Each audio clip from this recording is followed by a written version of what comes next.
Welcome to Cents and Sensibility, where we like to talk about money without the stress. My name is Chris. I'm here with my good friend. I'm Phil.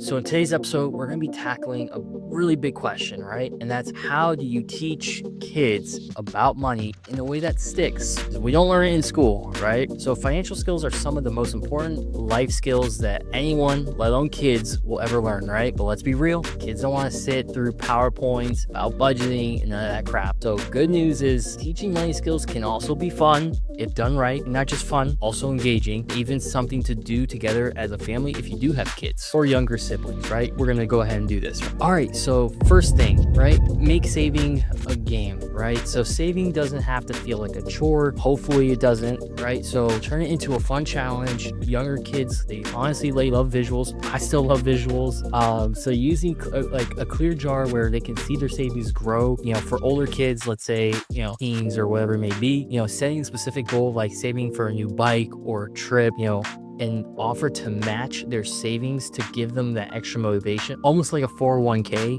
if you will. A friend of mine's family create a savings race where they had each of their siblings have their own jar, and the first to hit $50 got a small prize. Not only did it make saving exciting, but it also sparks some friendly competition. And I think most people, just human nature, love competition to some extent, right? And a good tip for to help do this, incorporate milestones to keep the excitement going. And for example, when, let's say, if you do go with this methods, they save $20, let them color a step on the progress chart if that's something you have, or even a small reward like, hey, you got to choose where we're going to go out to eat, on our night out as a family or whatever it may be. Yeah, Chris, I think that's a great idea. And another talking point you can have with your kids is to explain the idea of interest to them by, let's say, adding an extra dollar to their jar every month as a reward or saving, and not spending. So this is a simple way to introduce compound interest to them and get them used to that idea. And that brings us to number 2, guys, which is use real life experiences when you're talking to your kids. So the best money lessons come from everyday moments. Take kids grocery shopping and let them help compare prices, find discounts, or stick to a shopping list. This teaches them budgeting and smart decision making. So it's a good way to get them hands-on and practical experience.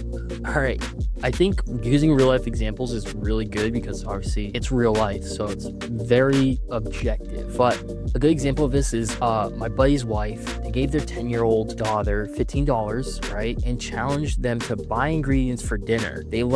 She learned to prioritize what they needed and made trade-offs to stay within the budget, right? So dinner that night was homemade spaghetti and garlic bread, all under $13, which I think is pretty impressive. Obviously it might vary depending on where you go shopping. A good tip is, let's say for teens, you can probably take it a step further, right? So by involving them, when it comes to online shopping, show them how to find coupon codes or compare prices across websites, not just go to Amazon, just click buy. These are skills that they'll use for the rest of their life. So you gotta think about it like that, right? And a good talking point to have with your kids is that if they're saving for something big, the new PS5, or a car or something of the sort as a down payment, right? Walk them through how to research prices, wait for sales and good deals or prime time, times to buy, to avoid impulsive buying.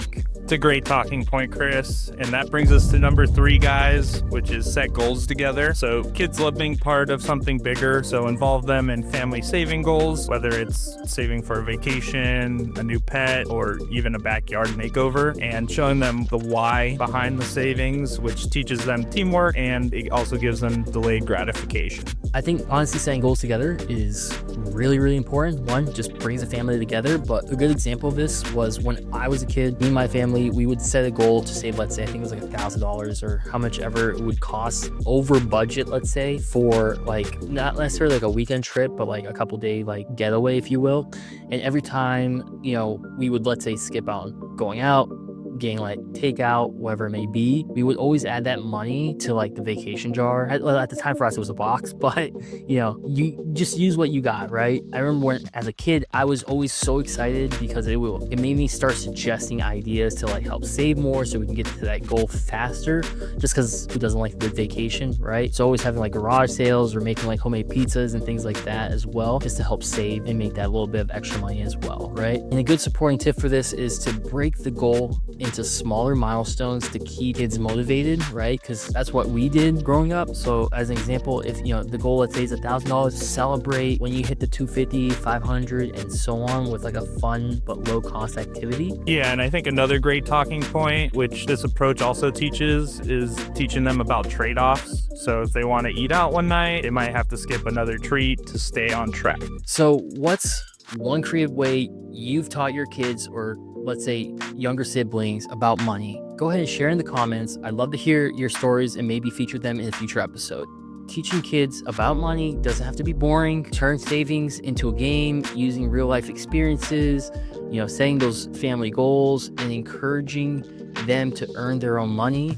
These lessons will stick with them for the rest of their lives and set them up for financial success. And as always, if you enjoyed this episode, hit that subscribe and like button, share it with a friend or, soon to be parent or even a current parent who could use these tips, and stay tuned for the next video where we'll talk about building wealth even if you have a small income. And as always, keep your cents and sensibilities in check.